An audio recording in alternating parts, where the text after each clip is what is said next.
दोस्तों welcome to Chahal academy. आज 11th of July 2023 important सभी करंट अफेयर्स के टॉपिक्स हम आपके सामने लेकर के आ गए हैं और आइए चलते हैं और इंपॉर्टेंट आर्टिकल्स को डिस्कस करते हैं। यूपीएससी पर्सपेक्टिव से कैसे यूपीएससी क्वेश्चंस पूछ सकता है, आइए देखते हैं। देखिए ये है फ्रंट पेज। दोस्तों फ्रंट पेज जनरली हम लोगों को पढ़ना होता है, इसमें कुछ बहुत ज्यादा खास नहीं है।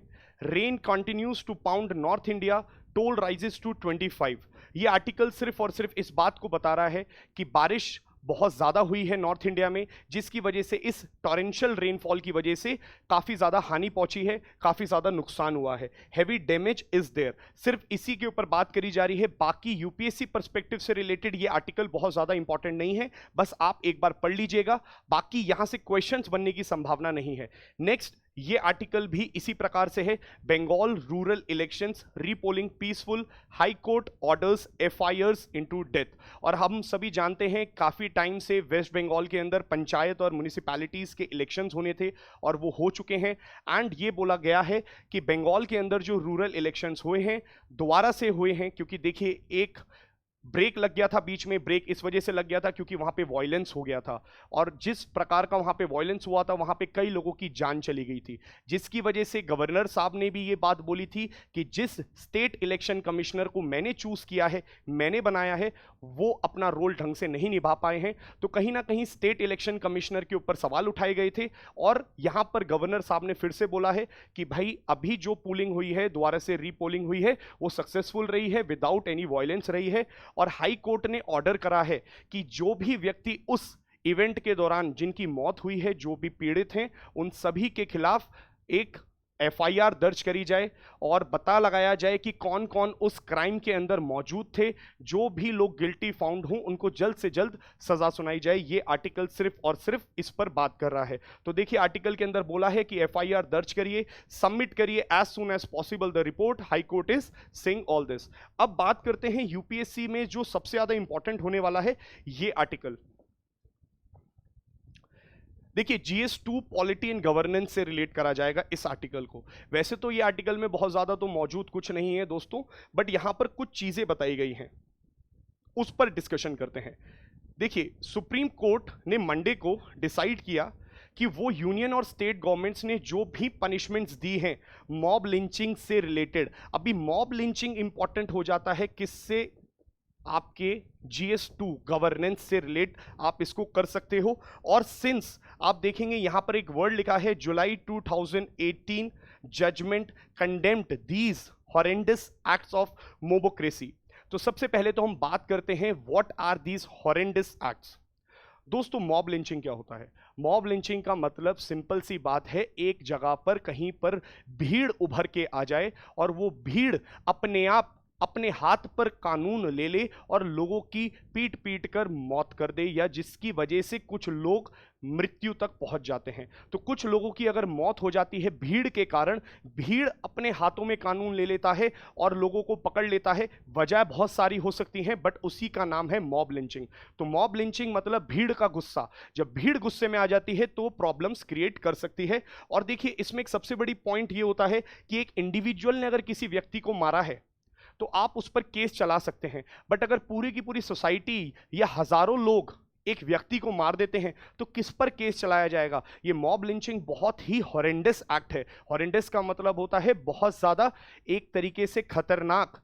और यहां पर बोला गया है मोबोक्रेसी। मोबोक्रेसी मतलब मैसिव गैदरिंग के द्वारा कराए गए बहुत ही ब्रूटल क्राइम्स हैं ये। तो यही बात सुप्रीम कोर्ट ने अपने 2018 के जजमेंट में बोला था। फिर bench of justice Sanjiv Khanna and Bela Trivedi ये बात बोलते हैं कि स्टेट गवर्नमेंट फाइल करे year wise data regarding the complaints filed. तो वो बोल रहे हैं कि हमें बताइए कितने लोगों ने इसके खिलाफ कंप्लेंट फाइल करी है, एफआईआर की रिपोर्ट दिखाइए, एफआईआर का डेटा हमें बताइए, ताकि हम लोगों को पता चल सके कि 2018 के बाद कितनी मॉब लिंचिंग्स और हुई हैं, या ये केस क्या बंद हुआ है, या फिर ये जो एक्ट्स हैं इसको कितना कंट्रोल कर पाया है हमारा स्टेट गवर्नमेंट। तो देखो यहां से तो बहुत ज्यादा रेलिवेंट आपको नहीं मिलेगा, बट हां इसके पीछे का जो बैकग्राउंड है दोस्तों वो इंपॉर्टेंट हो जाता है। So let us understand the background of the mob lynching. सबसे पहला सवाल, हम एक बात कह रहे हैं कि एक भीड़ या कई सारे लोग एक जगह पर इकट्ठा हो जाते हैं और वो आकर के किसी या कुछ लोगों को दोषी मानते हैं। क्यों दोषी मानते हैं? इसलिए दोषी मानते हैं कि उनको लगता है, ऐसा बोला जाता है कि उनको ऐसा लगता है कि वो व्यक्ति दोषी है और मॉब अपने हाथ में कानून ले लेती है।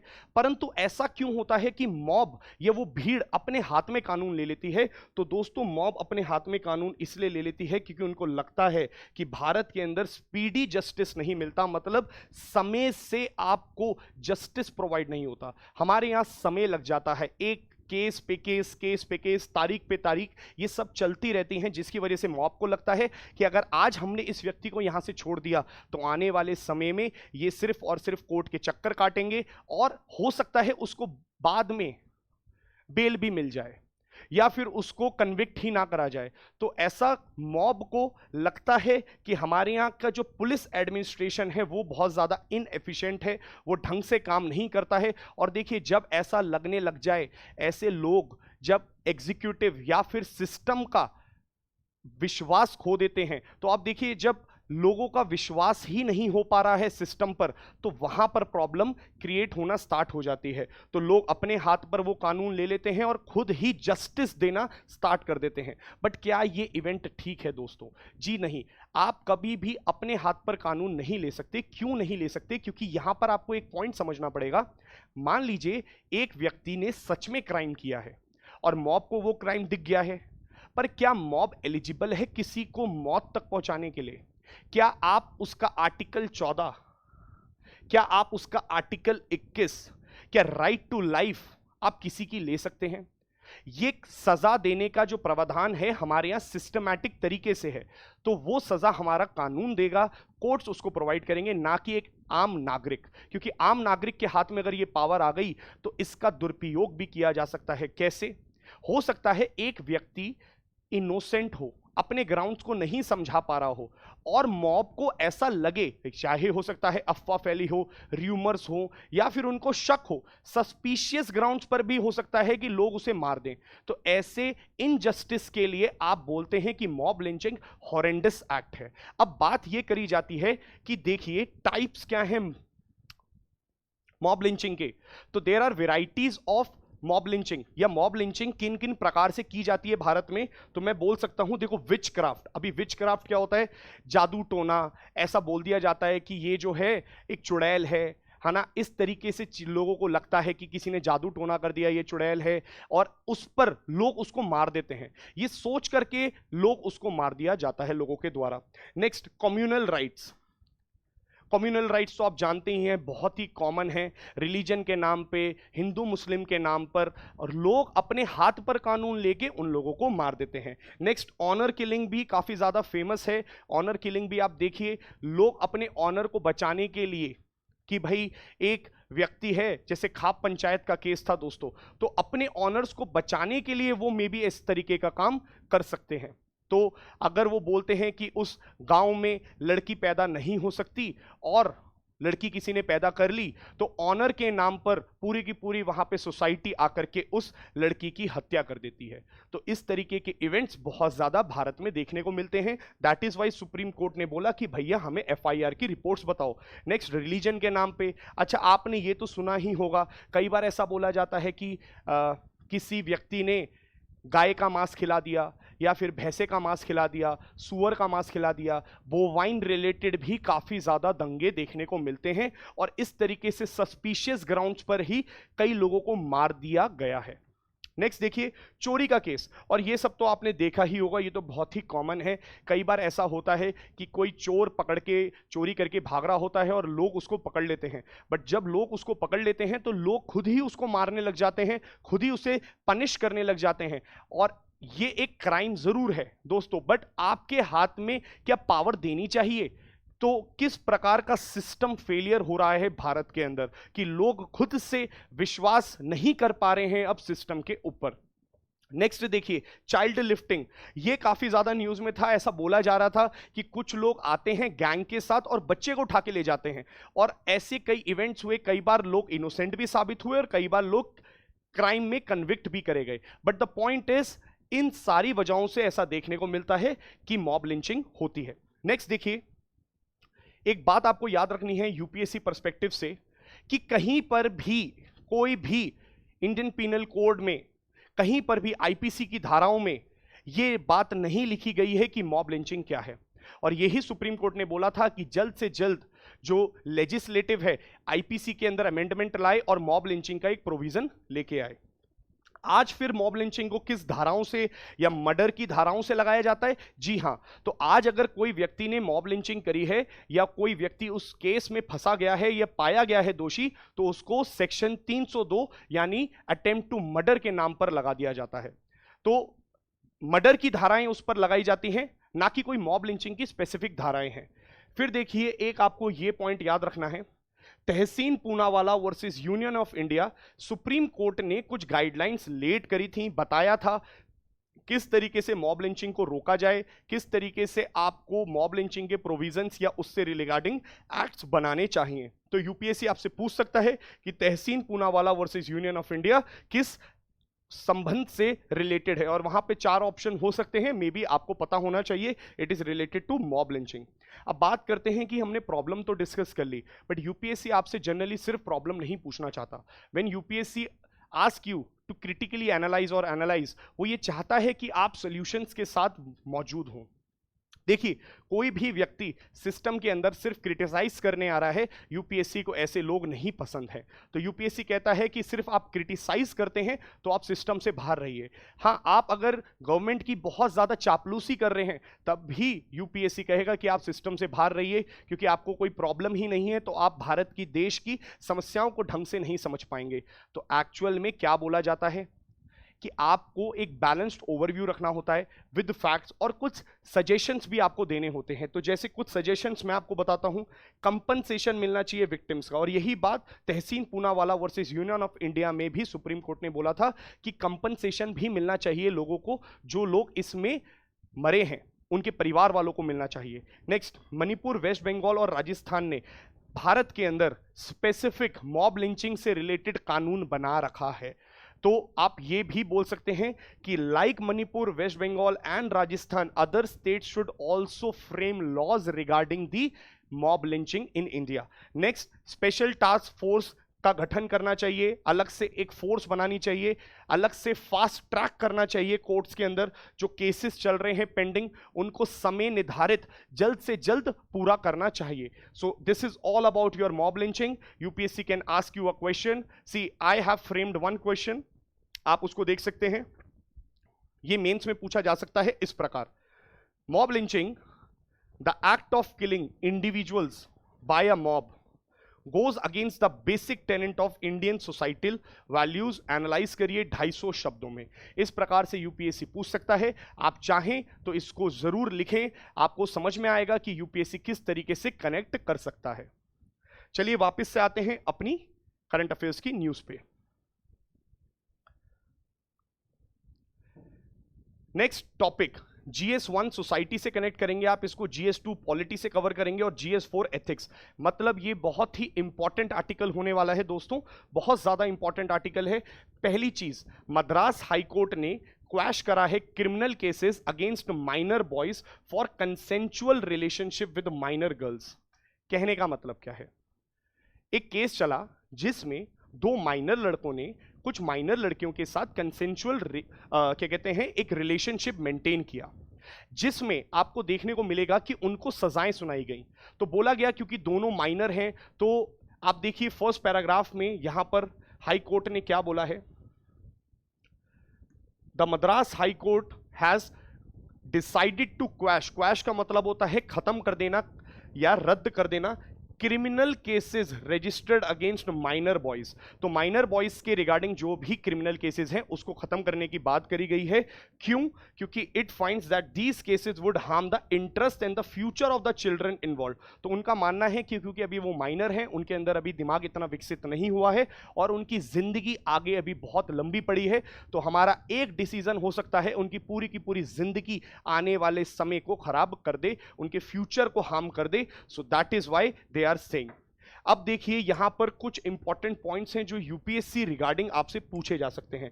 फॉर एग्जांपल, हाई कोर्ट ने यह भी बोला है कि 2 फिंगर टेस्ट या जो 2 फिंगर टेस्ट है उसको विक्टिम्स के ऊपर, रेप विक्टिम्स के ऊपर ये किया जाता है टू फिंगर टेस्ट, ताकि पता लगाया जा सके क्या वो विमेन सेक्सुअली एक्टिव थी या नहीं थी। और उस टू फिंगर टेस्ट को खत्म करने की बात बोली गई है, एक सेक्सुअल ऑफेंस बताया गया है। अब बात करते हैं कि एक्चुअल में क्या है two finger test, because UPSC आपसे ये पूछ सकता है।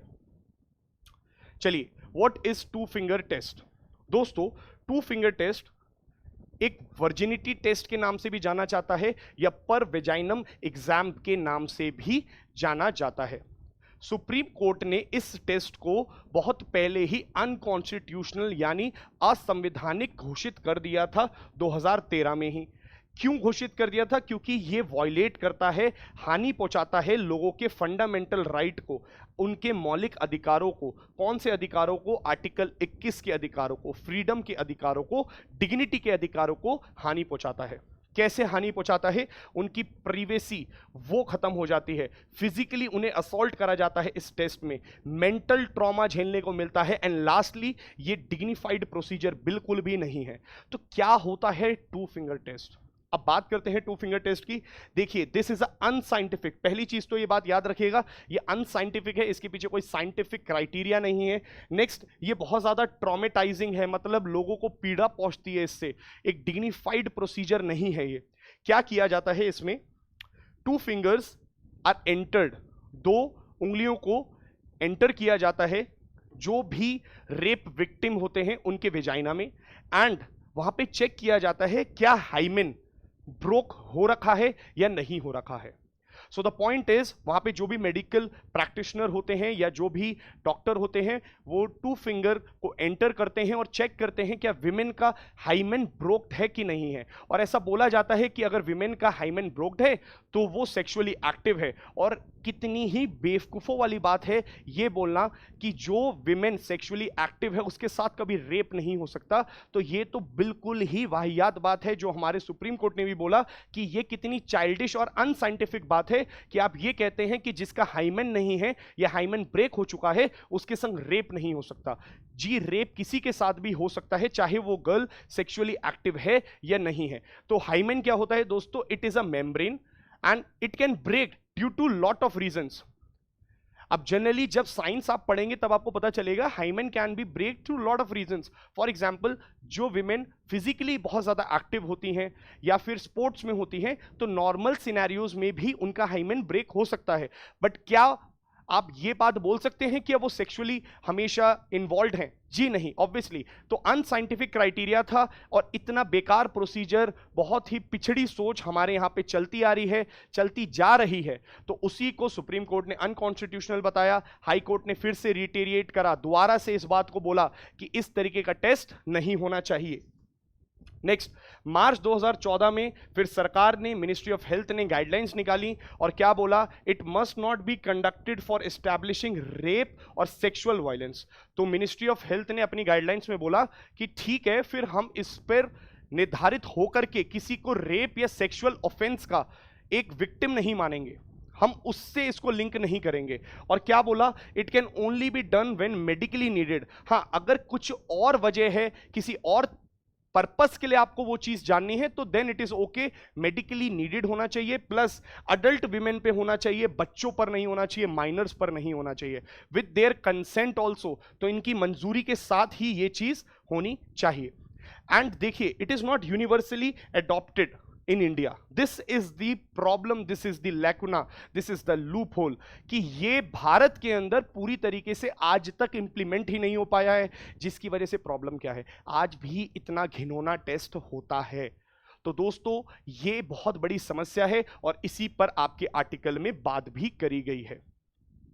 नेक्स्ट, आप इधर देखिए, यहां पर एक और बात बोली गई है, द आर्कियाकिक पोटेंसी टेस्ट। अब पोटेंसी टेस्ट भी एक बहुत ही बेकार प्रोसीजर है जिसके अंदर हम मेल का स्पर्म चेक करते हैं और पता लगाते हैं क्या वो सेक्सुअली एक्टिव है या फिर क्या वो पोटेंसी है, क्या इंपोर्टेंट है। तो उन्होंने बोला इस तरीके का भी अनडिग्निफाइड प्रोसीजर है, इसको भी खत्म करा जाए, क्योंकि अगर आपको ये पता लगाना है कि वो पोटेंट है या इंपोर्टेंट है तो आप ब्लड सैंपल्स के थ्रू भी तो पता लगा सकते हो। देखिए, यहां पर सिंपल सी बात यही बोली गई है कि it can also be conducted by collecting the blood sample. अब हुआ क्या, the interim orders were passed on a habeas corpus petition filed in 2022 with respect to a missing minor girl in district. तो actual में ये बच्चे भाग गए थे, अपने कंसेंशुअल रिलेशनशिप था, ऑब्वियसली दोनों की अपनी सहमति थी, तो ये लोग भाग गए थे और इनके द्वारा, इनके माँ बाप के द्वारा एक पिटीशन फाइल करी गई हेबिस कॉर्पस। अभी हेबिस कॉर्पस क्या होता है वो यूपीएससी आपसे पूछ सकता है, this is a important word. तो हेबिस कॉर्पस इशू करा गया और ऐसा माना गया कि ये भाग गए थे, है ना, बट बाद में पता चला कि इनके साथ काफी ज्यादा प्रॉब्लम्स क्रिएट करी गई। फॉर एग्जांपल आपको देखने को मिलेगा, पता चला कि माइनर गर्ल ने जो स्टेटमेंट दी पुलिस को, it was she who had forced the boy to elope with her. तो पुलिस ने यह बुलवाया कि लड़के ने उसको भगवाया। तो इस तरीके से स्टेटमेंट दी गई जिसके खिलाफ बोला गया बाय द कोर्ट कि ये सब गलत है। तो पुलिस फोर्स कर रही है, प्लस माइनर बॉय को आपने जेल में डाला, उसके खिलाफ एफआईआर कर रहे हैं आप, ये सब गलत है।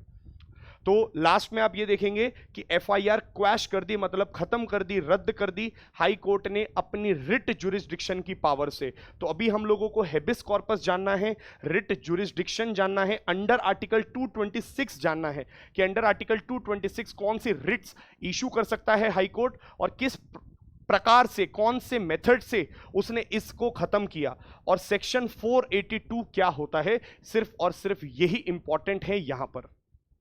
चलिए एक बार और देखते हैं, रिट जुरिस्डिक्शन पावर। अभी रिट क्या होता है, रिट सबसे पहले तो आप देख लीजिए what is a writ. Writ is a written order issued by a court.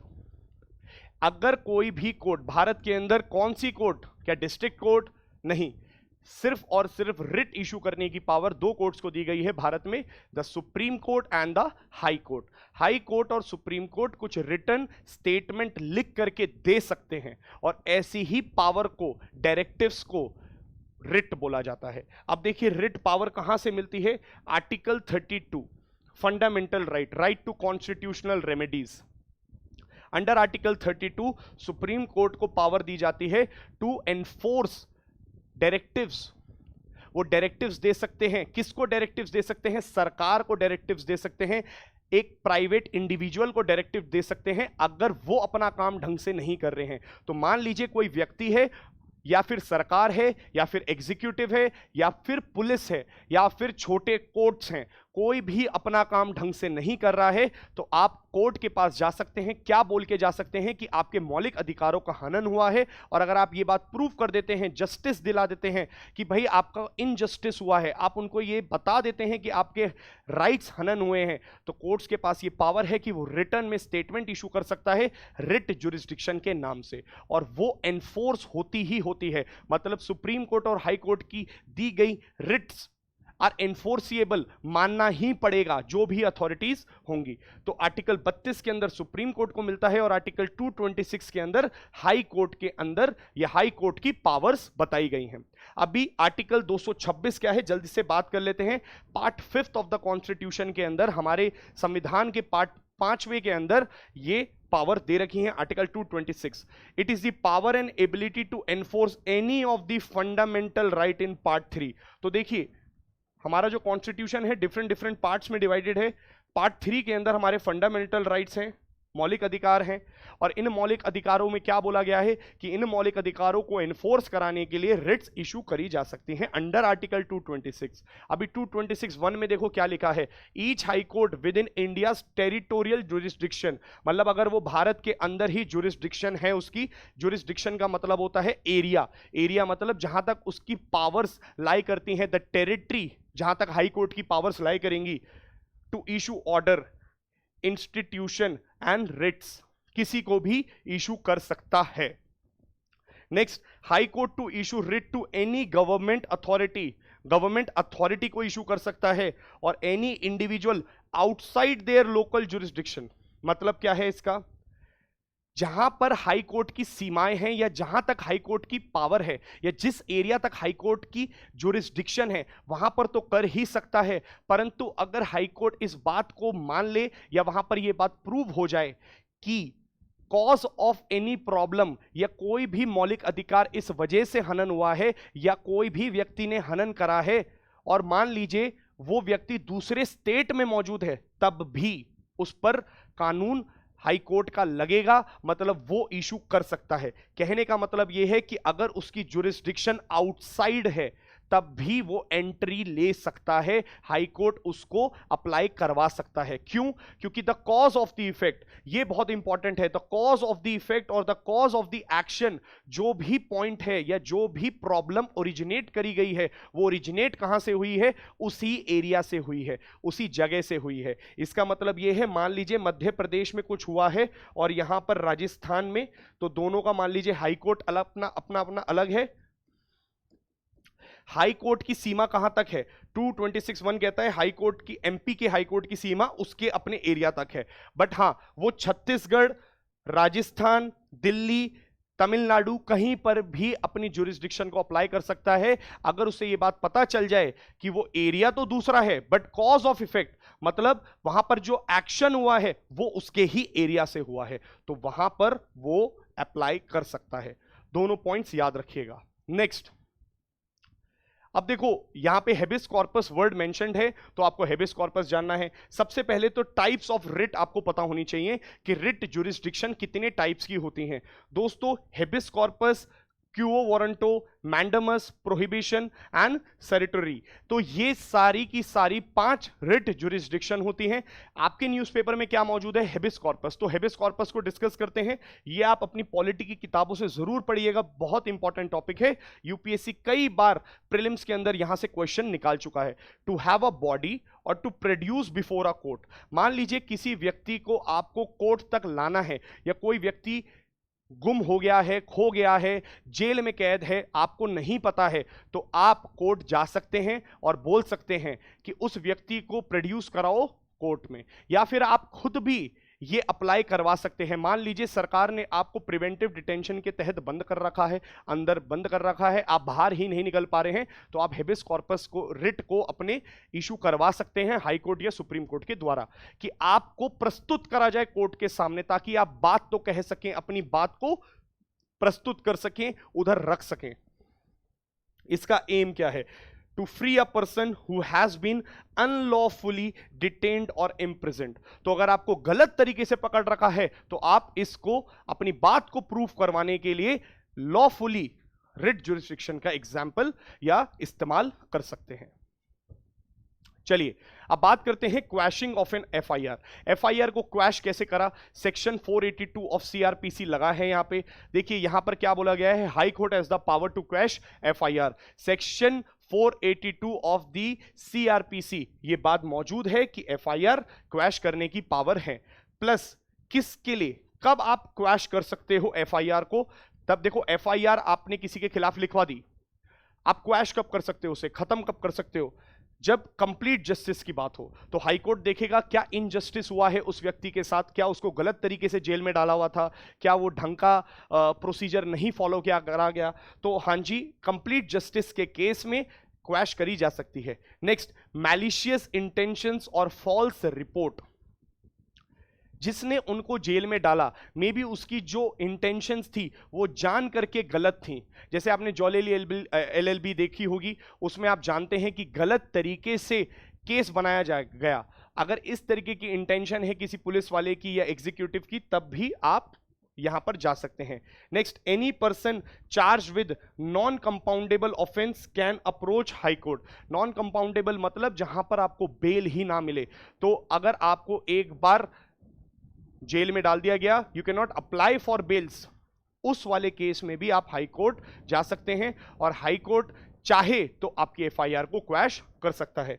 दोस्तों, हम लोग बात कर रहे हैं बार बार हाई कोर्ट, और तो सुप्रीम कोर्ट ने कुछ अपने डायरेक्टिव्स दिए थे। देखिए, सुप्रीम कोर्ट ने बोला कि हर बार आप इसको एग्जाम्पल के रूप में नहीं बोल सकते कि रिट इशू कर दो, रिट इशू कर दो। हाई कोर्ट कभी भी बिना मतलब के या फिर नॉर्मल केस सिनेरियोज में खत्म नहीं कर सकता दोस्तों। तो ये बहुत इंपॉर्टेंट पॉइंट याद रखिएगा। ऐसा नहीं कहा जा रहा है यहां पे कि हाई कोर्ट जब मन करे अपना रिट जुरिस्डिक्शन की पावर को इस्तेमाल करे और एफआईआर को क्वैश कर दे। तो उन्होंने, सुप्रीम कोर्ट ने कुछ डायरेक्टिव्स दिए हैं कब कर सकता है। If redressal is already present, no need to use such provision. मतलब अगर किसी और कानून के अंदर कानूनी प्रोसीजर है जिससे वो बच सकता है, तो आपको एफआईआर हटाने की जरूरत नहीं है। किसी व्यक्ति ने कोई क्राइम किया और उसको बचाने के लिए या उसके पास दूसरी रेमेडीज मौजूद हैं, तो आप एफआईआर क्वैश नहीं करेंगे। Only you will use for this for the complete justice and use it very rarely, है ना। ऐसा नहीं कि आप हर बार लोगों की एफआईआर को खत्म कर रहे हैं। So it must be used very cautiously. Next, अब बात करते हैं हम लोग बार बार एफआईआर की, तो फर्स्ट इंफॉर्मेशन रिपोर्ट होता क्या है, क्योंकि फर्स्ट इंफॉर्मेशन रिपोर्ट आपके न्यूज़पेपर में भी है, तो आपको पता होना चाहिए। पहली बार कोई व्यक्ति जब पुलिस थाने जाता है और जाकर के कोई क्राइम को बताता है, उसको एफआईआर बोलते हैं। अब देखिए, FIR can be a written document prepared by police. अब लिखित कार्रवाई करनी पड़ती है पुलिस को। जब पुलिस लिख करके आपकी कंप्लेंट को लेती है, उसे हम एफआईआर कहते हैं। बट एक बात ध्यान रखिएगा, कॉग्निजेबल ऑफेंस होना चाहिए, मतलब ऐसा ऑफेंस होना चाहिए जिस पर सजाएं हों। So it must be recognised. और अगर कोई ऐसी उसने इतना बड़ा क्राइम किया है तो आप जा सकते हैं, क्रिमिनल ऑफेंस होना चाहिए, आप जाकर के एफआईआर लिखवा सकते हैं। It can be done orally और इन राइटिंग। कहने का मतलब यहां पर यह है कि आप जाकर के ओरली भी अपनी बात बोल सकते हैं, तो उनको लिखना पड़ेगा पूरी की पूरी डॉक्यूमेंट, या फिर आप चाहें तो रिटन डॉक्यूमेंट भी प्रेजेंट कर सकते हैं, और रिटन के केस में भी उनको अप्लाई करना पड़ेगा, जल्द से जल्द एक्शन लेना पड़ेगा। देखिए, जैसी एफआईआर होती है उसके बाद क्या होता है, उसके तुरंत बाद पुलिस या हमारी जो प्रशासन है ये लग जाता है, पुलिस प्रशासन ढूंढने में। क्या ढूंढने में? एविडेंस को ढूंढने में, उस केस को इंस्पेक्ट करता है। अगर कोई सबूत मिलता है तो दे कैन अरेस्ट पीपल, वो लोगों को अरेस्ट भी कर सकते हैं। नेक्स्ट देखिए, police will investigate the case, but investigation के बाद मान लीजिए एविडेंस मिल गया तो चार्जशीट दायर होती है। पहले एफआईआर में they will try to investigate and collect the evidence. अगर एविडेंस मिल गया उसके बाद चार्जशीट दायर होती है और फिर फाइनल रिपोर्ट सबमिट होती है और फिर वो कोर्ट में जाता है केस। नेक्स्ट, अगर मान लीजिए कोई ऑफेंस ही साबित ना हो पाया, किसी व्यक्ति के खिलाफ कोई एविडेंस ही नहीं मिल पाया, तो कैंसिलेशन रिपोर्ट बनानी पड़ती है पुलिस को। तो आपको एफआईआर तो पता होगी, बट कैंसिलेशन रिपोर्ट भी बन सकती है, याद रखिएगा। और अगर कोई ट्रेस ही नहीं मिला एक्यूज्ड का, कई बार ऐसा होता है कि पुलिस प्रशासन ढूंढ रहा है क्रिमिनल को, बट क्रिमिनल मिल ही नहीं रहा है। अगर ऐसी कोई प्रॉब्लम होती है तो अनट्रेस्ड रिपोर्ट नाम की एक रिपोर्ट देनी पड़ती है। अच्छा, ये की पॉइंट है, याद रखिएगा, इंपॉर्टेंट पॉइंट है कि FIR word is not defined in IPC or CRPC, but section 154 of CRPC mention करता है FIR को, पावर देता है FIR को, बट इस वर्ड को कहीं पर भी डिफाइन नहीं करा गया है कि what is FIR। यूपीएससी आपसे बोल सकता है कि FIR is clearly defined in IPC and CRPC। Generally हमें लगेगा कि डिफाइंड है, बट कहीं पर भी डिफाइंड नहीं है। तो ये पूरा एक्ट किस चीज पे फोकस कर रहा है? ये पूरा एक्ट इस चीज पे फोकस कर रहा है कि माइनर्स को बचाया जाए। माइनर्स का जब भी कोई सेक्सुअल ऑफेंस होता है या माइनर्स के साथ आप कोई भी गलत काम करते हैं तो एक एक्ट लगता है आपके ऊपर, और उसको बोलते हैं protection of children from sexual offences act 2012। And it is a very dangerous act. बहुत कड़े कानून नियम यहां पे बताए गए हैं। इस एक्ट की बात इस आर्टिकल में क्यों करी गई है? क्योंकि यहां पर बोला गया है कि देखिए, all women police station had registered a case against the minor boy under this act. एक माइनर गर्ल के साथ कंसेंचुअल रिलेशनशिप रखने की वजह से जो उस पर केस चला है वो इस धारा के अंदर आ रहा है, मतलब इस एक्ट के अंदर आ रहा है। और ये एक्ट बहुत ही खतरनाक एक्ट है। इतना इसके अंदर जो सजा के प्रावधान हैं वो बहुत ज्यादा हैं। तो बोला गया है हाईकोर्ट के द्वारा कि अगर आप किसी पे पॉक्सो लगा रहे हैं, आप उसका फ्यूचर बर्बाद कर सकते हैं। नेक्स्ट देखिए उन्होंने क्या बोला है, the minor boy too was detained at a place of safety as defined under the juvenile justice care protection of children act of 2015। अभी ये क्या है? Juvenile justice act. जो भी माइनर्स होते हैं उनको अडल्ट की तरह ट्राई नहीं किया जाता है दोस्तों, जुवेनाइल जस्टिस एक्ट के तहत करा जाता है। उनको वैसी सजाएं नहीं होती हैं जैसी सजाएं आपके नॉर्मल अडल्ट्स को होती हैं। अडल्ट मतलब 18 साल से ऊपर का, और याद रखिएगा 16 साल से सभी ऊपर के बच्चों को अडल्ट माना जाएगा अगर उन्होंने कोई हीनियस क्राइम किया है, मतलब बहुत ही ब्रूटल क्राइम किया है, रेप किया है, किसी का मोलेस्टेशन किया है, अगर इस तरीके से कोई है तो 16 साल से ऊपर के व्यक्ति को माना जाएगा। अब से क्या चीज, तो ये काफी टाइम पहले हो गया था, निर्भया जब इशू आया था, निर्भया के साथ जब हुआ था, तभी हमारे लेजिस्लेटिव ने बोल दिया था कि 16 साल से हर एक ऊपर के बच्चे को माना जाएगा अब से अडल्ट, और उसको वैसी ही सजाएं होंगी हीनियस क्राइम्स में। बट ये बात याद रखिएगा, नॉर्मली 18 साल से सभी छोटे बच्चों को माइनर माना जाता है और उनको जस्टिस देने के लिए जुवेनाइल ट्रीटमेंट मिलता है। जुवेनाइल मतलब छोटे बच्चों का ट्रीटमेंट मिलता है। उनको आप नहीं डालते हैं, आप करेक्शन सेंटर्स में डालते हैं, आप जेलों में नहीं डालते हैं उनको, ताकि उनके अंदर सुधार आ सके। और यही पूरा का पूरा आर्टिकल है जो यूपीएससी पर्सपेक्टिव से इंपॉर्टेंट बन जाता है। चलिए आगे बढ़ते हैं। नेक्स्ट देखिए, how urban India is reclaiming spaces for its communities. GS3 environment से आप इसे रिलेट कर सकते हैं। From open air auditoriums to road side parks, cities are repurposing vacant, unused और under use spaces to promote recreation and social interaction. जैसे मैं आपको एक एग्जांपल देता हूं, यूपी मान लीजिए नोएडा के अंदर अभी एक बहुत ही अच्छा इनिशिएटिव आया था कुछ समय पहले, उसे बोलते हैं वेस्ट टू वेल्थ प्लांट। और वेस्ट टू वेल्थ पार्क जो है पर्टिकुलरली आप देखेंगे ये बहुत ही अच्छा इनिशिएटिव है। तो मैं पर्सनली वहां विजिट करके आया हूं। आप देखेंगे कुछ समय पहले तक वो एक पूरा का पूरा डंपिंग ग्राउंड था। जब वो डंपिंग ग्राउंड था मतलब वहां पर जाते थे लोग और कूड़ा फेंकते थे, फिर वहां पे सरकार ने उसको क्या किया, बायो रेमिडिएट किया, मतलब उसको ट्रीट किया। कैसे ट्रीट किया, कुछ माइक्रो ऑर्गेनिजम्स उस पर डाले जिसने उनको पूरा का पूरा डिकम्पोज किया सारे कचरे को, और वहां पर पूरी की पूरी शुद्धता मेंटेन करी। फिर उस पानी को ट्रीट करा गया, जम्स को मारा गया, जो भी वहां पे वेस्ट था उसे ट्रीट करा, और आज की डेट में एक टूरिस्ट डेस्टिनेशन बना दिया है। इतना अच्छा डेस्टिनेशन बना दिया है, वहां पे लोग आते हैं, जॉगिंग करते हैं, वॉकिंग करते हैं, पूरी की पूरी ग्रीनरी मेंटेन कर रखी है। वहां पे मछली है, वहां पे आज की डेट में वो माइग्रेटरी बर्ड्स आके बैठने लग गई हैं उन पॉन्ड्स पर। तो आप बोल सकते हैं कि हम लोगों ने एक खराब या अनयूज्ड लैंड का कितना अच्छा फायदा उठाया, और इसी पर ये पूरा का पूरा आर्टिकल है।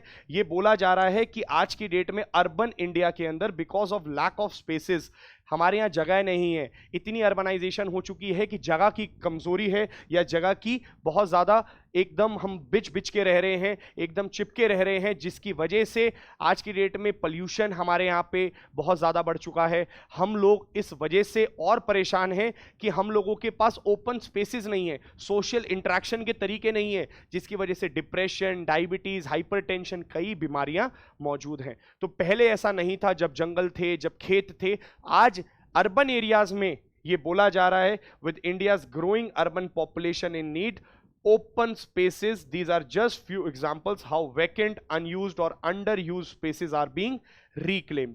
तो याद रखिएगा किस तरीके से इनको अप्लाई किया जा रहा है, इसी के ऊपर ये आर्टिकल पूरा का पूरा मौजूद है। तो आप एक बार इस आर्टिकल को पूरा पढ़िएगा, यू विल अंडरस्टैंड कि इसमें क्या इंपॉर्टेंट है, क्या इंपॉर्टेंट नहीं है। सिर्फ इस बात पर फोकस किया जा रहा है कि भारत के अंदर लोगों को प्रॉब्लम हो रही है, और अब चाहते हैं कि लोग जो अनक्लेम्ड लैंड्स हैं उस पर कहीं ना कहीं एक सोशल इंटरेक्शन का तरीका बनाएं, पार्क्स क्लेम करें, वेटलैंड्स क्रिएट करें, उसको कहीं ना कहीं यूज करें, और अर्बन एरियाज में ही ये काम करने की सबसे ज्यादा जरूरत है।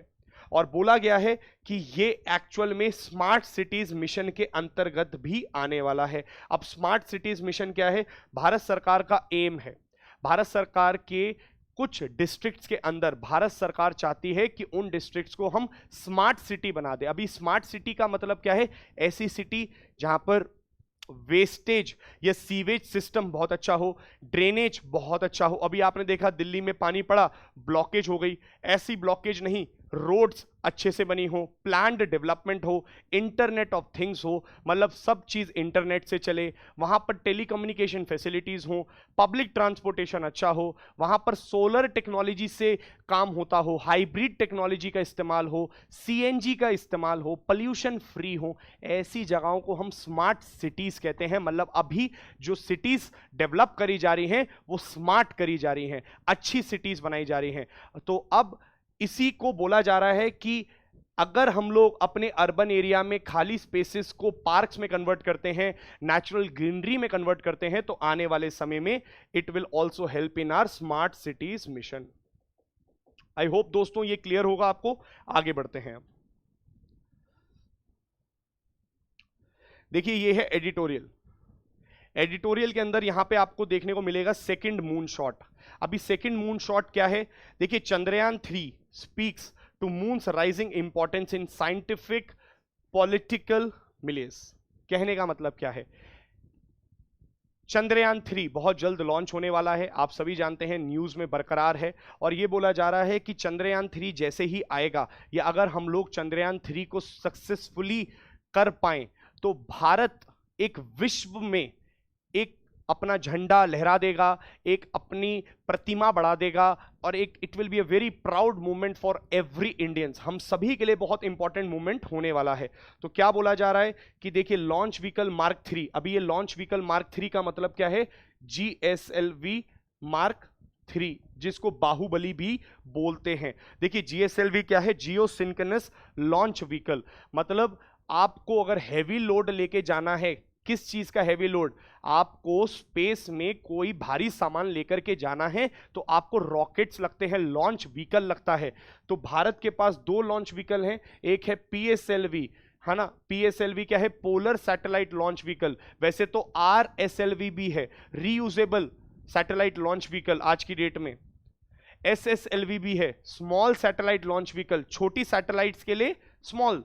थोड़ा सा बड़ा अगर हम लोगों को हैवी वेट लेके जाना है तो आप PSLV से लेके जाते हो। बट अगर आपको बहुत भारी वेट लेके जाना है, क्योंकि एक बात याद रखिएगा, जितना भारी वेट आप ऊपर लेके जाना चाहते हैं उतना ही स्ट्रांग आपका रॉकेट भी होना चाहिए। तो भारत सरकार या इसरो इस बार किसको इस्तेमाल कर रहा है? भारत के सबसे बेहतरीन रॉकेट, जिसको GSLV मार्क 3 बोलते हैं।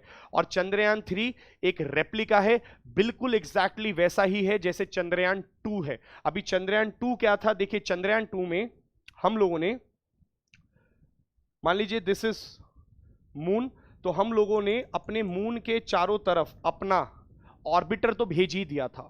ऑर्बिटर मतलब जो उसको ऑर्बिट करेगा। तो वो सैटेलाइट तो पहुंच गई थी जो मून के चारों तरफ घूम रही थी। फिर ये सक्सेसफुल प्रोग्राम हुआ। बट हमारे यहाँ अनसक्सेसफुल क्या हुआ चंद्रयान 2 में? चंद्रयान 2 में जो मेजरली अनसक्सेसफुल प्रोग्राम रहा वो ये रहा, हम लोग चाहते थे सॉफ्ट लैंडिंग करना। अभी सॉफ्ट लैंडिंग का मतलब क्या है? देखो मून का टेम्परेचर, मून के अंदर का एटमॉस्फेयर, मून के अंदर की चीजें हम जानना चाहते हैं, हम चेक करना चाहते हैं। क्योंकि चंद्रयान 1 जो 2008 के आसपास गया था, वहां पर आप देखेंगे उसने डिटेक्ट करा कि वहां पर पानी मौजूद है। अगर वहां पर पानी मौजूद है, इसका मतलब लाइफ मौजूद है। और वी ऑल वांट, हम चाहते हैं कि मून पर हम जाएं। क्यों जाएं? ताकि हम लोग स्टडी करें, कहीं ना कहीं we are looking for alternative earth also. हम लोग रिसोर्सिस को भी ढूंढ रहे हैं, तो हम दूसरे प्लैनेट्स में जा रहे हैं। And moon is the best planet जिसको हम सबसे पहले जाना चाहते हैं। मून में चंद्रयान 1 ने बोला पानी है, चंद्रयान 2 ने भी, चंद्रयान 2 की फाइंडिंग्स भी रिपोर्ट में थी और उसमें भी ये बात बोली गई है कि पानी मौजूद है, बिल्कुल क्लियर कट शब्दों में। तो इंडिया चाहता था कि वहां पर हम लोग सॉफ्ट लैंडिंग करें। मतलब यहां पर देखिए चंद्रयान 3 में एक लैंडर होगा विक्रम, और एक रोवर होगा प्रज्ञान। तो ये तो आप जानते ही हैं कि लैंडर विक्रम एंड रोवर प्रज्ञान। कहने का मतलब ये मान लीजिए मून है, इस मून के चारों तरफ ऑर्बिटर है, फिर वहां ऑर्बिटर से हम लोग धीरे धीरे धीरे धीरे मून की सतह पर, मून के सरफेस पर आने की कोशिश कर रहे थे।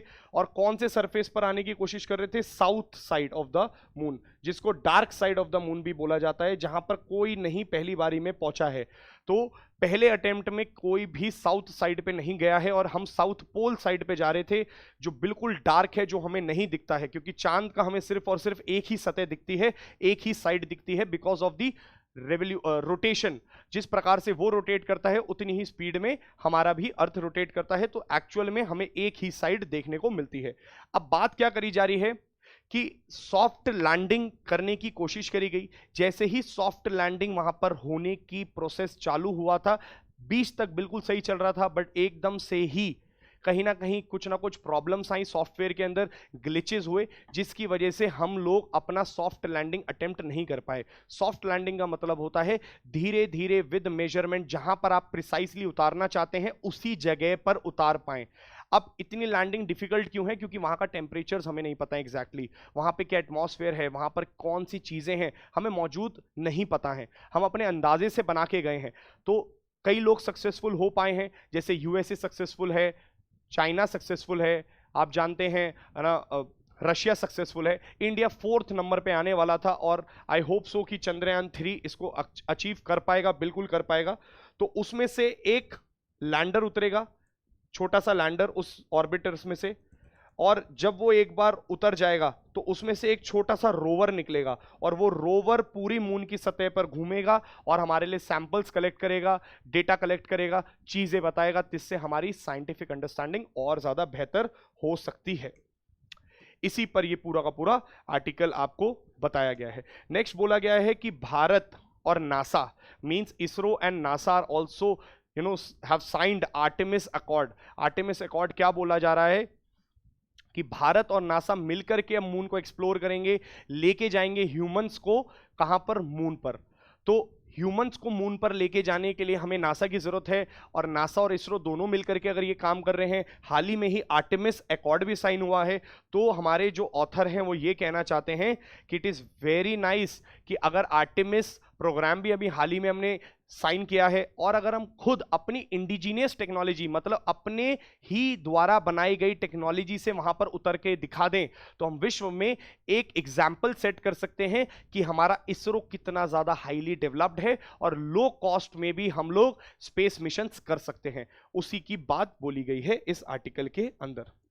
नेक्स्ट, ये आर्टिकल इंपॉर्टेंट है, देखिए आप इसको कैसे रिलेट करेंगे, GS3 economy science and take से इसको रिलेट कर सकते हैं। अब आप देखिए यहां पर क्या बोला गया है, वैसे तो पूरे आर्टिकल के अंदर मैं आपको क्रक्स बता देता हूं, आर्टिफिशियल इंटेलिजेंस के ऊपर बात करी गई है।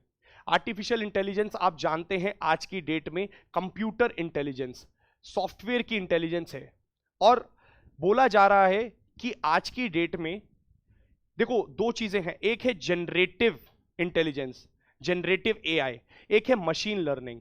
जैसे अगर मैं आपसे बोलता हूं कि आप जब YouTube देख रहे होते हैं और जो शॉर्ट्स देख रहे होते हैं, वही शॉर्ट्स अगर आप ध्यान से या समय रुक करके देखते हैं तो आप देखेंगे 50 सेकेंड या 55 सेकेंड बाद जब आप दूसरी शॉर्ट्स को स्क्रॉल करने जाते हैं, उसी तरीके का या सिमिलर काइंड ऑफ टॉपिक पर आपको शॉर्ट्स मिलती है। अगर आप मूवीज देख रहे हैं, किसी फिल्म स्टार को देख रहे हैं, उसी की शॉर्ट्स आपके पास आने लग जाती है।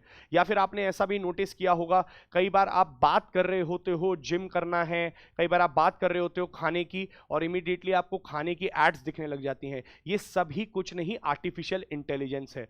आर्टिफिशियल इंटेलिजेंस हर जगह मौजूद है, बट आर्टिफिशियल इंटेलिजेंस दो क्राइटेरिया में डिवाइडेड है। एक आर्टिफिशियल इंटेलिजेंस को बोलते हैं मशीन लर्निंग, यहां पर आप मशीन्स को सिखा देते हो, आप फीड कर देते हो। जैसे अगर मैं आपसे बोलता हूं चैट जीपीटी, चैट जीपीटी ये क्या है? एक मशीन लर्निंग ही है दोस्तों, अभी तक जनरेटिव नहीं हुआ है। देखो जनरेटिव एआई बहुत पीछे, भी ये सब मशीन लर्निंग है, मतलब जितना डेटा आपने फीड किया है उस डेटा के बेस पर आपको आंसर मिलता है। तो आप जैसे आपने बोला होगा कि आजकल आप बोल देते हो कि जैसे फॉर एग्जांपल हम इसका एग्जांपल ले सकते हैं कि आपने बोला कि एसी ऑन हो जाए, तो एसी ऑन हो जाता है। आप इंटेलिजेंट लाइट्स, इंटेलिजेंट फैंस इसका इस्तेमाल कर सकते हैं। कई बार आप ऐसे भी हैं कि आप बोलते हैं कि भाई गाना चलाओ, वो गाना चल जाता है। ये सब सिर्फ कुछ नहीं, voice recognition and artificial intelligence पर बेस्ड चीजें हैं। जनरेटिव एआई क्या होता है दोस्तों? जनरेटिव एआई बहुत ही अलग कंसेप्ट निकल के आया है। जनरेटिव एआई का मतलब, आपने अगर टर्मिनेटर मूवी देखी है या रोबोट मूवी तो आपने देखी होगी रजनीकांत की, वो है जनरेटिव एआई। देखिए जब तक उसके अंदर इमोशंस नहीं होते हैं तब तक वो रोबोट के अंदर जो चिट्ठी है वो सिर्फ वही बोलता है जो उसके अंदर फीडेड है, that is machine learning. Also machine learning is a subset या एक वाइडर आर्टिफिशियल इंटेलिजेंस में मशीन लर्निंग इसका ही एक टाइप है। बट जनरेटिव एआई का मतलब क्या है कि खुद से डिजाइन कर देना, खुद से बोल देना, जो डेटा उसके अंदर नहीं भी मौजूद है खुद से उसको एक अपना पैटर्न बना के आंसर दे देना, जनरेट करना डेटा को। और इस तरीके का जनरेटिव एआई एक बहुत बड़ी प्रॉब्लम भी बन सकता है और बहुत अच्छा भी साबित हो सकता है। उसी से रिगार्डिंग ये आर्टिकल बोला गया है कि AI can disrupt our economic impact. So AI का डिसरप्टिव इकोनॉमिक इंपैक्ट है, मतलब भारत के ऊपर जो इंपैक्ट पड़ने वाला है वो बहुत ज्यादा पड़ने वाला है और इकोनॉमिकल इंपैक्ट बहुत ज्यादा पड़ने वाला है। क्यों? क्योंकि आप जानते हैं भारत में एक बहुत बड़ी समस्या है। भारत में समस्या का नाम क्या है? अनएम्प्लॉयमेंट, बहुत ज्यादा बेरोजगारी है। और आप जानते हैं कि भारत के अंदर लेबर इंटेंसिव टेक्नोलॉजी का इस्तेमाल होता है। लेबर इंटेंसिव टेक्नोलॉजी का मतलब भी आप जानते हैं दोस्तों कि जहां पर लेबर ज्यादा इस्तेमाल होती है और कम टेक्नोलॉजी इस्तेमाल होती है। बट आप मुझे एक बात बताइए, भारत के अंदर हम लोग कैपिटल इंटेंसिव टेक्नोलॉजी पे शिफ्ट हो रहे हैं। अगर मैं आपसे बोलता हूं रोबोटिक्स, मैं आपसे बोलता हूं nano technology, super computers, quantum technology, artificial intelligence, ये सभी चीजें हमें एक चीज बताती है कि we are shifting towards more of a capital based technologies. और इसमें क्या होगा? बहुत सीधी सी बात है, इसकी वजह से कई सारे भारत में अनस्किल्ड पब्लिक जो आज काम कर पा रही है कल काम नहीं कर पाएगी। क्योंकि आपने देखा होगा मेट्रो स्टेशंस पे पहले आपको टोकन देने के लिए कुछ लोगों को बिठाया जाता था, बट आज क्या हुआ है? आज मेट्रो पे टोकन्स के लिए मशीन्स लगा दी गई हैं। बट अगर इस तरीके की मशीन्स लगा दी जाएं हर जगह या रोबोट्स खड़े कर दिए जाएं हर जगह, तो उससे क्या होगा? उससे कुछ नहीं, सिर्फ और सिर्फ एक चीज होने वाली है, अनएम्प्लॉयमेंट। तो भारत में पहले ही इतनी सारी बेरोजगारी है और बेरोजगारी बढ़ने वाली है। तो यही बात इस आर्टिकल के अंदर ऑथर ने बोली है। तो संतोष कुमार दास जी जो असिस्टेंट प्रोफेसर है इंस्टीट्यूट ऑफ रूरल मैनेजमेंट में, and Siddharth who is a research associate at the Center of Development Studies, they both are saying कि AI के कुछ पॉजिटिव इफेक्ट हैं। पॉजिटिव इफेक्ट कैसे हैं?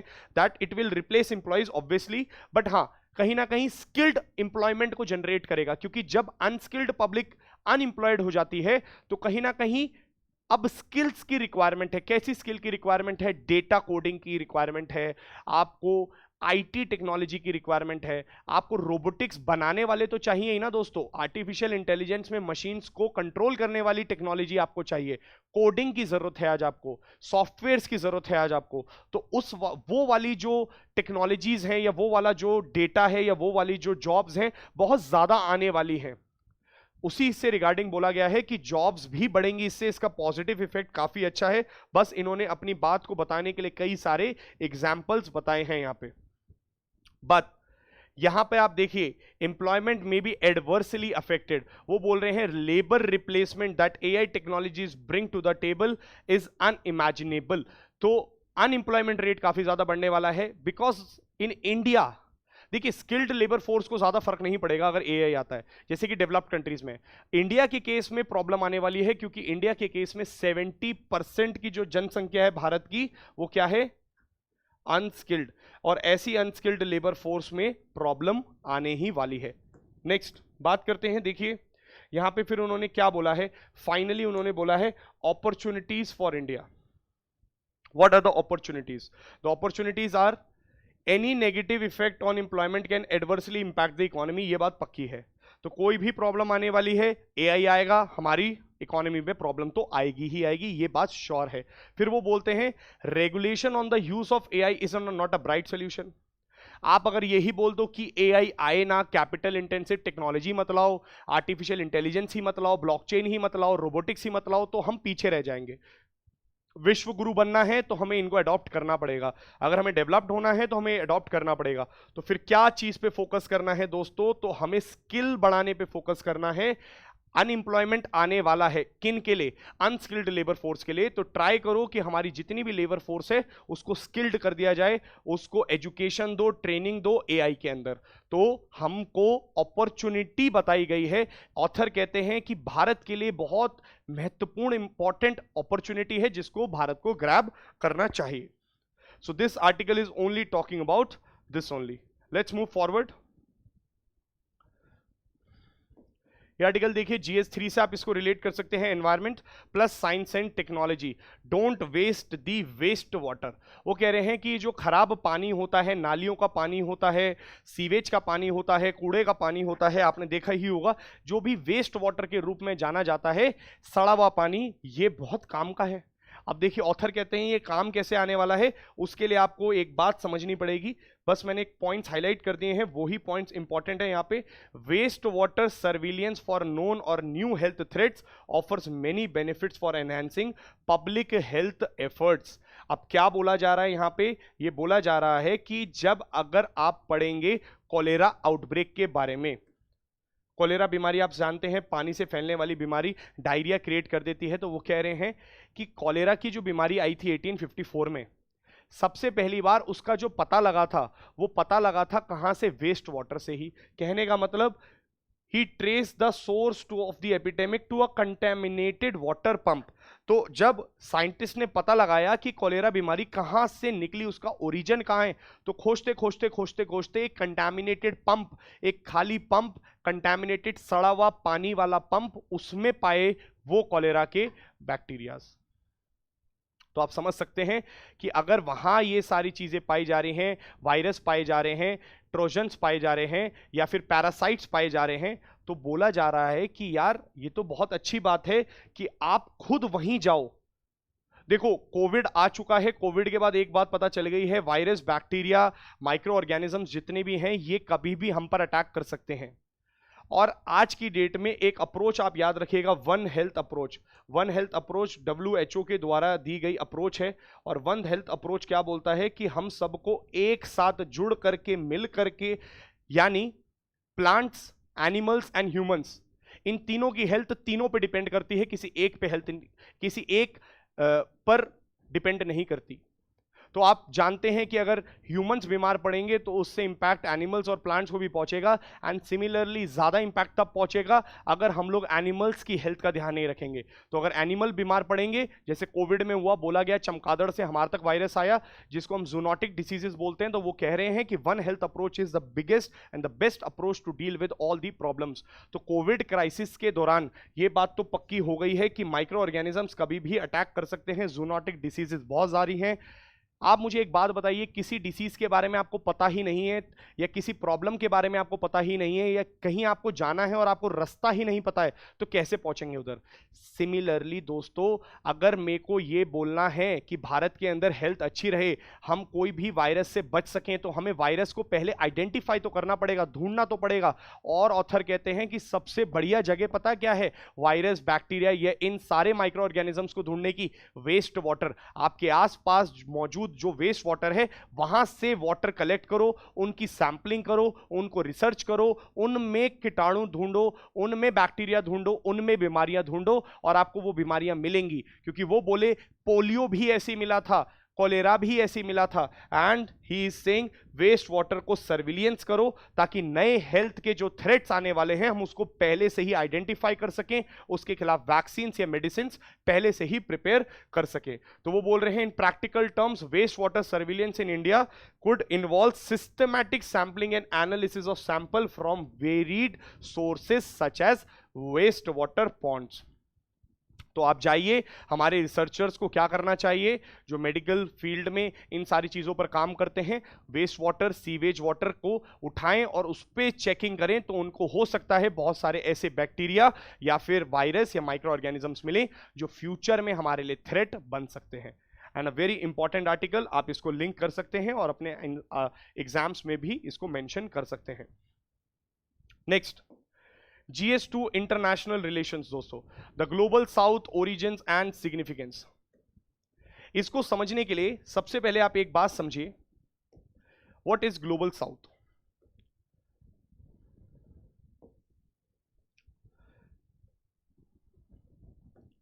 देखिए दोस्तों, ये हमारा अर्थ है, और अगर मैं इस अर्थ पे आपको बोलूं दिस इज इक्वेटर, और इक्वेटर से ऊपर सारी कंट्रीज का मैं आपको एक बस ओवरव्यू बताना चाहूंगा।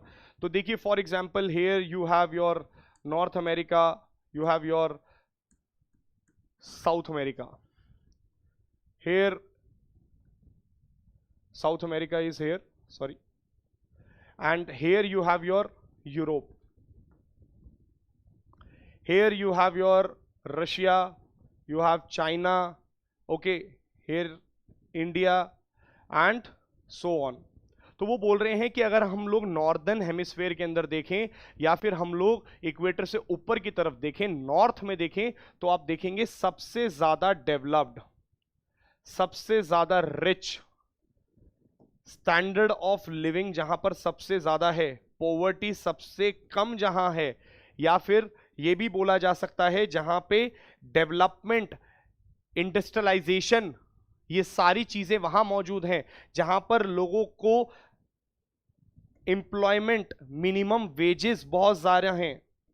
ऐसी जगहों पर दोस्तों आपको यह बोला गया है कि जितने भी नॉर्दर्न हेमिस्फेयर के अंदर हमारे यहां पर जो भी मौजूद हैं एरिया या फिर कॉन्टिनेंट्स या फिर कंट्रीज, वो सभी नॉर्थ का पार्ट बनते हैं। तो नॉर्थ काफी ज्यादा डेवलप्ड है, नॉर्थ काफी ज्यादा रिच है, नॉर्थ काफी ज्यादा प्रॉस्परस है, स्टैंडर्ड ऑफ लिविंग ज्यादा है। इन्होंने इंस्टीट्यूशंस दिए हैं वर्ल्ड में, इनके द्वारा ही चीजें चलाई जाती हैं। अगर भारत और चाइना को आप हटा दें तो बाकी सभी इस क्राइटेरिया का पार्ट बन जाते हैं, मतलब they become the part of global north. IMF इनके द्वारा दिया गया है, एशियन डेवलपमेंट बैंक इनके द्वारा दिया गया है, वर्ल्ड बैंक इनके द्वारा दिया गया है, यूनाइटेड नेशन इनके द्वारा दिया गया है, UNSC के अंदर ये ही सभी लोग हैं। अगर आप बात करें United nation security council, security council में 5 व्यक्ति हैं, वो 5 व्यक्ति देखिए कहां से हैं, UK, France, USA, Russia, China. But मुझे आप एक बात बताइए, what about Africa, what about your Australia, what about your New Zealand, what about those countries जो साउथ को रिप्रेजेंट करती हैं? इस साउथ या सदर्न हेमिस्फेयर को रिप्रेजेंट वाली कंट्रीज को हम लोग ग्लोबल साउथ बोलते हैं। तो वो बोल रहे हैं आर्टिकल के अंदर कि ये ग्लोबल साउथ को एक परसीव किया जाता है कि यहां पर डेवलपमेंट बहुत कम है, यहां पर गरीबी सबसे ज्यादा है, यहां पर स्टैंडर्ड ऑफ लिविंग बहुत ज्यादा पुअर है, पॉवर्टी लेवल्स बहुत ज्यादा हाई हैं, अनएम्प्लॉयमेंट बहुत ज्यादा हाई है, और यहां पर आप देखेंगे कहीं ना कहीं डेवलपमेंट लेवल पर लीस्ट डेवलपिंग कंट्रीज आती हैं, फॉर एग्जांपल आपका अफ्रीका। तो बहुत ज्यादा गरीब देश माने जाते हैं। यहां पर आप देखेंगे ये वो कंट्रीज हैं जो क्लाइमेट चेंज से गुजर रही हैं, ये वो कंट्रीज हैं जो एक्चुअल में पानी के बढ़ते हुए जो हमारा क्राइसिस है या ग्लोबल वार्मिंग है या फिर मैं ये भी कह सकता हूं सी लेवल राइज, उससे पीड़ित है। तो कहीं ना कहीं बीमारियों से सबसे ज्यादा पीड़ित यही हैं, कहीं ना कहीं अनडेवलप्ड यही हैं। तो एक बात याद रखिएगा, वो कंट्रीज जो अभी मैंने आपको बताई ऊपर की हैं उन्हें ग्लोबल नॉर्थ बोलते हैं, जो नीचे की हैं ग्लोबल साउथ बोलते हैं। बट आर्टिकल के अंदर यह बोला गया है कि दोस्तों ग्लोबल नॉर्थ और ग्लोबल साउथ ज्योग्राफिकली नहीं है, पॉलिटिकली भी है।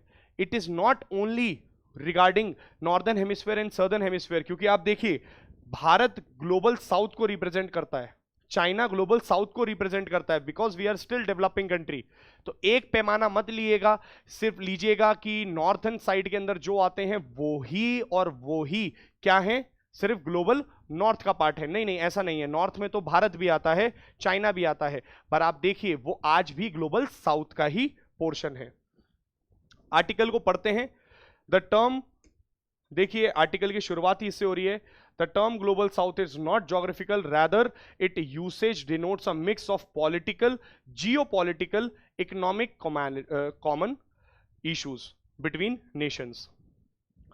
तो global South refers to various countries around the world that are sometimes described as developing, less developed और underdeveloped, उनको हम लोग ग्लोबल साउथ बोलते हैं। नेक्स्ट देखिए यहां पे बोला है richer nations located mostly in northern America, Europe with some additions in Oceania and elsewhere are known as global north, जो मैंने अभी आपको बताया। फिर देखिए यहां पे क्या बोला गया है, going beyond the third world, एक टर्म थर्ड वर्ल्ड नाम का भी डाला गया था। तो क्या बोला गया, first world countries. First world countries मतलब वो कंट्रीज जो यूएसए वाली हैं, वेस्ट वाली हैं, यूरोपियंस वाली कंट्री है, उन्हें बोला गया फर्स्ट वर्ल्ड कंट्रीज। ये फर्स्ट वर्ल्ड और सेकंड वर्ल्ड कंट्रीज कब तक चला? जब तक यूएसए और यूएसएसआर के बीच में एक क्राइसिस चला, मतलब 1991 तक। जब तक कोल्ड वॉर का टाइम पीरियड चला तो बोला जाता था पहली वर्ल्ड कंट्रीज कौन सी? यूएसए यानी वेस्ट, जो कैपिटलिज्म को सपोर्ट करती हैं।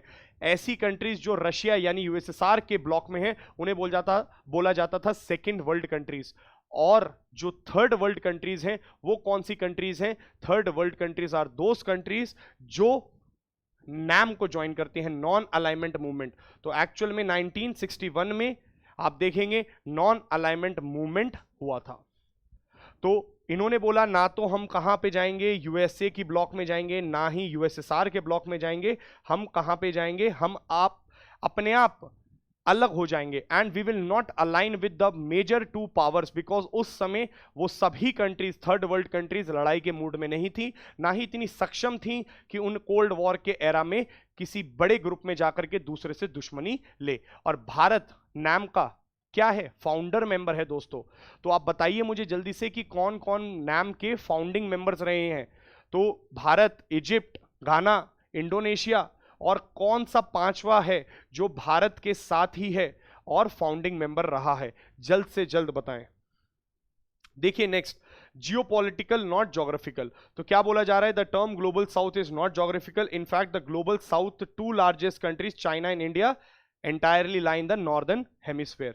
एंड यहां पर लास्ट क्या बोला जा रहा है कि देखिए भारत अभी G20 के प्लेटफॉर्म पर आ चुका है। भारत ने कुछ समय पहले भी, करंट अफेयर्स में मौजूद है ये बात, कि G20 के प्लेटफॉर्म पर भारत ने ग्लोबल साउथ के इश्यूज को उठाया है, जैसे एनवायरमेंट, जैसे टेररिज्म, जैसे क्लाइमेट चेंज, जैसे सी लेवल राइज, जैसे ग्लोबल वार्मिंग। इन सारे मुद्दों को भारत उठा रहा है।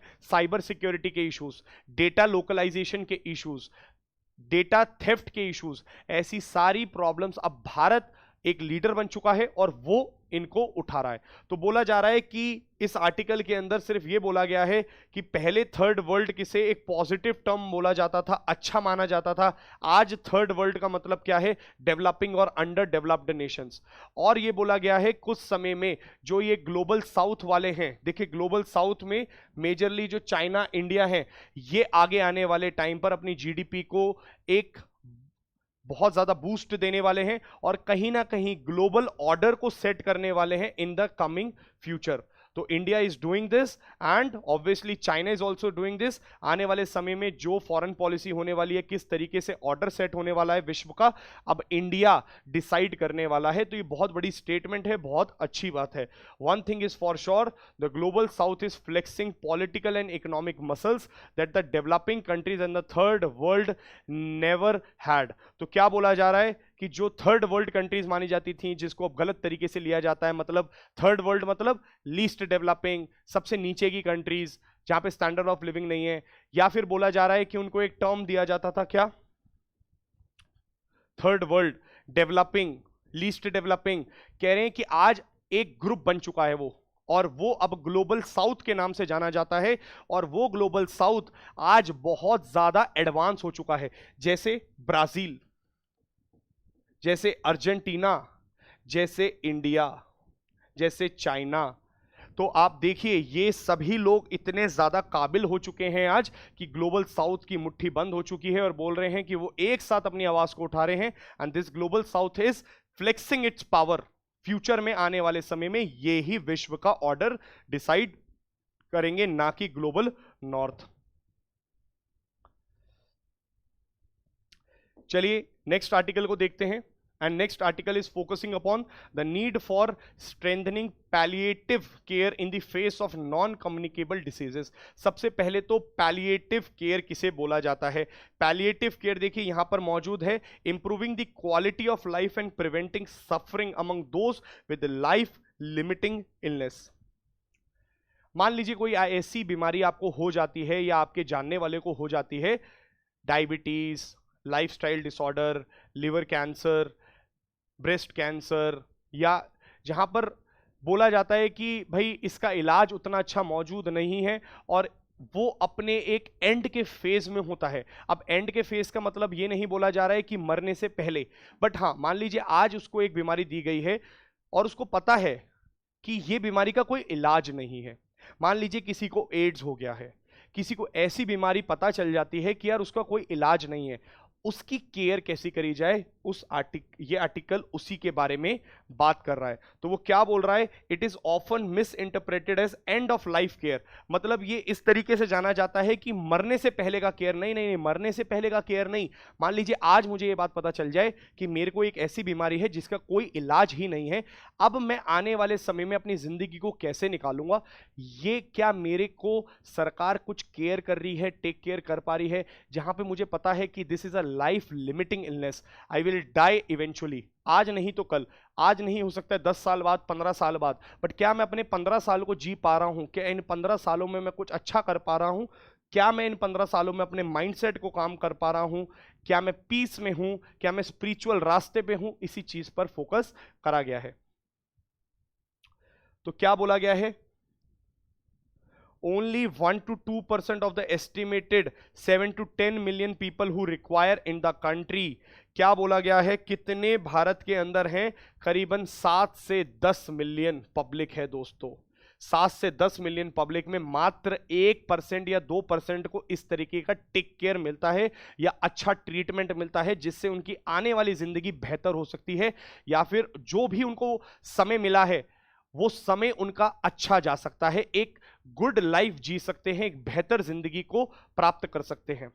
नेक्स्ट, फिर आर्टिकल के अंदर ऑथर ये भी बोलते हैं कि Ayushman Bharat health insurance scheme, जिसमें बोला गया है कि प्रत्येक व्यक्ति भाई 5 लाख रुपए का या प्रत्येक फैमिली को 5 लाख रुपए तक का इंश्योरेंस कवरेज मिलेगा, है ना। एक साल के अंदर अगर एक फैमिली है जो क्राइटेरिया पूरा करती है, उस पूरी फैमिली को 5 लाख रुपए तक का कवरेज सरकार देती है आयुष्मान भारत योजना के तहत।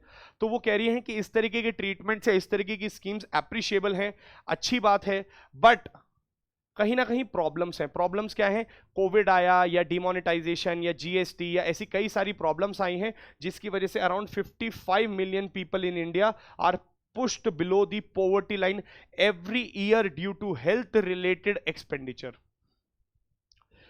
लोगों को इतना ज्यादा हेल्थ पर खर्चा करना पड़ता है, दवाइयां लानी पड़ती हैं, महंगे महंगे इंजेक्शन लगवाने पड़ते हैं, जिसकी वजह से वो गरीब हो गए हैं।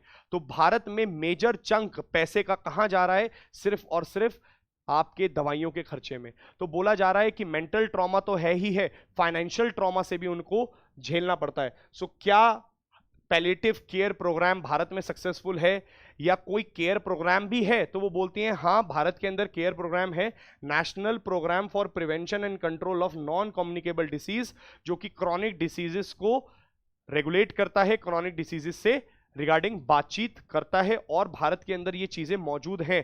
बट स्टिल आप देखेंगे इस प्रोग्राम का ढंग से हम लोगों ने यूटिलाइजेशन नहीं किया। फिर ये प्रोग्राम स्पेसिफिकली सिर्फ और सिर्फ कैंसर पर फोकस करता है। हाँ जी, भारत सरकार ने प्रोग्राम तो बना दिया, बट ये कौन सी नॉन कम्युनिकेबल डिसीज पे सबसे ज्यादा फोकस करता है? कैंसर। क्या सिर्फ कैंसर ही एक प्रॉब्लम है? नहीं, सिकल सेल अनीमिया, थैलेसीमिया, बहुत सारी, लेप्रोप्सी, ऐसी कई सारी बीमारियां हैं जिसको आना चाहिए इस लिस्ट के अंदर, जिस पर काम होना चाहिए, उस पर कोई ध्यान नहीं दिया जा रहा है। इस आर्टिकल में यही बात बोली गई है। तो वो बोल रही हैं what are the gaps in the guidelines, there are lot of gaps, और इस गैप के अंदर एक बात इन्होंने बोली है कि NPCC was announced in 2012, that is national programme for palliative care. Bharat सरकार ने ये प्रोग्राम चलाया भी, बट इसमें लैक ऑफ डेडिकेटेड बजट, पैसे की कमी है, नीयत की कमी है, या फिर प्रोग्राम ही ढंग से पैलिएटिव केयर पे नहीं लाया गया है आज तक। ये एक ऐसा इशू है जिसको आज तक कोई ढंग से फुलफिल नहीं कर पाया है। सो क्या इस पैलिएटिव केयर एक्सेसिबल? जी हाँ, पैलिएटिव केयर एक्सेसिबल है। वो कह रही हैं हेल्थ केयर ऑफ एल्डरली, या फिर एनजीओज हैं ऐसी जो इस पे काम करती हैं, कई सारी रिसर्च यूनिट्स हैं जो इस पर फोकस कर रही हैं, कई सारे ऐसे इंस्टीट्यूशंस हैं जो इस पर फोकस कर रहे हैं, स्पिरिचुअल डेवलपमेंट पे काम कर रहे हैं, मेडिसिन को प्रोवाइड कर रहे हैं फ्री ऑफ कॉस्ट, आपकी सेहत का ध्यान रखते हैं, आपको मानसिक संतुलन या मानसिक पीस देने का प्रयास करते हैं, बट स्टिल गवर्नमेंट की तरफ से बहुत कम हुआ है। तो वो बोल रही हैं कि गवर्नमेंट की तरफ से करने के लिए यू नीड दी इनिशिएटिव्स। तो आपको उन इनिशिएटिव्स पे फोकस करना पड़ेगा, सरकार को कुछ स्कीम्स ऐसी लानी पड़ेंगी जिस पे इस पर भी फोकस किया जाए। फिर देखिए लास्ट में वो बोलती हैं द 67th वर्ल्ड असेंबली 2014 ने भी ये बात बोली थी, WHO की वर्ल्ड हेल्थ असेंबली हुई और पूरा विश्व भी इस बात को दोहरा चुका है कि palliative care is the need of the hour. Palliative care में छोटे बच्चों का केयर बहुत जरूरी है, क्योंकि देखिए 98% तक जो चिल्ड्रन हैं, छोटे बच्चे हैं, उनको तो पता भी नहीं है कि उनके साथ क्या हो रहा है, और वो पैदा होते ही या उनका पूरा जीवन शायद इन बीमारियों के साथ निकले। तो किस तरीके से पैलिएटिव केयर पे काम करना चाहिए, इसी के रिगार्डिंग ये आर्टिकल है। And the last is it's high time we realise the ongoing pandemic of non communicable disease. वो बोल रही हैं कि एक पैंडेमिक तो हम झेल चुके हैं जो कम्युनिकेबल था, जो एक से दूसरी जगह फैलता था, बट एक ऐसा भी डिसीज है, एक ऐसा भी पैंडेमिक है जो नॉन कम्युनिकेबल है। बेशक एक जगह से दूसरी जगह नहीं फैलता है, बट दोस्तों क्या वो एक डिसीज नहीं है? क्या वो हमारे भारत के बच्चों को खत्म नहीं कर रहा है? क्या हमारे लोगों को स्टैंडर्ड ऑफ लिविंग नहीं मिल पा रही है? क्या उनका मानसिक संतुलन इतना हिल चुका है? सो दोस्तों हम लोगों को मिलकर के पैलिएटिव केयर करना चाहिए, जो व्यक्ति हैं उनको सपोर्ट करने का ट्राई करना चाहिए। और वो कहती हैं कि अब बिल्कुल अंत आ चुका है कि हमें इस वाले पैंडेमिक को भी समझ करके इस पर भी काम करना चाहिए। सो दोस्तों this is all from my side. जितने भी इंपॉर्टेंट आर्टिकल्स थे आज हमने उन सभी को कवर कर लिया है, एडिटोरियल डिस्कशन भी कर लिया है, और I will be back tomorrow again at the same time. और आप लोग कल दोबारा से जुड़िएगा अपने न्यूज़पेपर्स के साथ। आई होप कि आपको मेरा पॉइंट समझ में आया होगा, क्लास अच्छी लगी होगी, तो प्लीज फॉलो।